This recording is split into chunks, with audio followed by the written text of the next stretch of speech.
Pernah kebayang nggak sih, gimana jadinya kalau keyakinan pribadi seseorang itu berbenturan langsung sama pandangan umum? Nah, hari ini kita bakal coba bedah dunia Ririn Atika. Dia ini seorang figur spiritual yang ajarannya tuh, wah, memicu perdebatan sengit. Dan semuanya ini terungkap dari sebuah sesi tanya jawab yang menarik banget.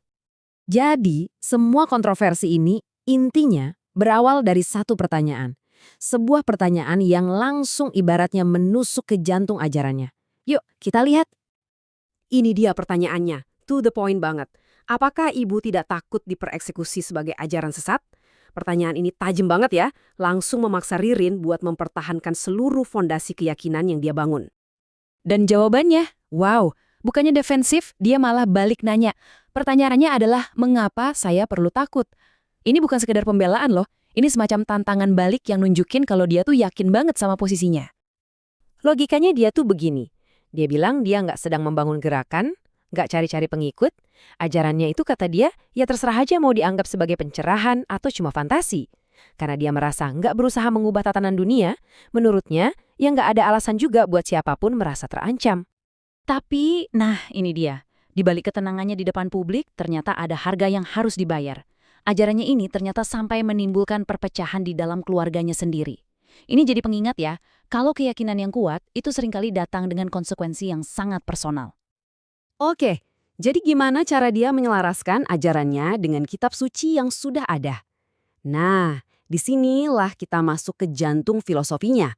Perbedaan antara yang tersurat atau yang tertulis dan yang tersirat atau makna di baliknya. Ini kan pertanyaan yang paling penting buat para pengkritiknya. Kalau ajarannya kelihatan beda atau bahkan kayaknya bertentangan sama kitab suci, gimana dia bisa ngejelasinnya? Jawabannya ternyata ada di satu kata kunci, nafsu. Menurut dia, nafsu ini adalah ego atau hasrat manusia yang bikin pemahaman kita jadi keruh. Dia percaya, nafsu inilah yang seringkali membelokkan makna suci dari sebuah teks supaya cocok sama keinginan kita sendiri. Nah, di sini kita bisa lihat petanya. Di satu sisi ada tersurat, hukum tertulis yang kita baca yang katanya rentan banget dibiaskan oleh nafsu. Terus di sisi lain ada tersirat. Ini kebenaran inti atau hakikat yang cuma bisa diakses lewat fitrah atau sifat murni kita. Jadi ibaratnya ada kulit luar dan ada isinya. Jadi penting banget nih buat dicatat. Tujuannya, kata dia, bukanlah untuk menentang kitab suci. Justru sebaliknya, dia melihat ajarannya sebagai kunci untuk membuka makna hakikat yang tersembunyi di dalamnya. Bukan mengganti, tapi melengkapi. Oke. Kalau pengetahuannya datang dari hakikat, lalu dari mana persisnya dia dapat semua ini? Nah, sumbernya ini ternyata lebih misterius dari yang kita duga. Pertanyaannya simpel aja kan, dari mana semua pengetahuan ini berasal? Tapi jawabannya, wah, nggak sesimpel itu. Dan jawabannya, jujur ini spesifik dan unik banget. Katanya, semua ini semata-mata hanyalah perintah dari bos kelima Nur Muhammad itu sendiri. Saya juga nggak begitu paham apa maksud bos kelima, tapi ini jelas bukan jawaban yang biasa kita dengar ya kan? Dia benar-benar nekenin kalau dia itu bukan pencipta ajaran ini. Dia cuma penerima pesan.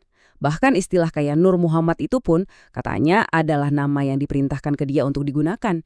Dia bilang dia nggak punya pilihan lain. Ini kan bikin kita mikir ya, kalau punya hotline langsung ke sumber pengetahuan, kenapa nggak nanya aja semua misteri alam semesta? Ternyata, bertanya itu ada harganya. Ya, ini mungkin pertanyaan yang ada di benak kita semua. Kenapa nggak minta jawaban yang jelas dan to the point aja, gitu kan? Nah, jawabannya ini bakal membawa kita ke proses pendidikannya yang sama sekali nggak mudah. Proses belajarnya dia itu kira-kira begini alurnya. Pertama, dia bertanya sesuatu. Kedua, sebagai balasan, dia nggak dapat jawaban langsung, tapi malah sebuah perintah. Ketiga, dia harus mengalami sendiri jawaban dari pertanyaannya itu. Dan yang keempat, pengalaman itu seringkali datang dalam bentuk penderitaan atau kesulitan. Dan konsekuensinya ini bukan cuma perasaan gak enak loh.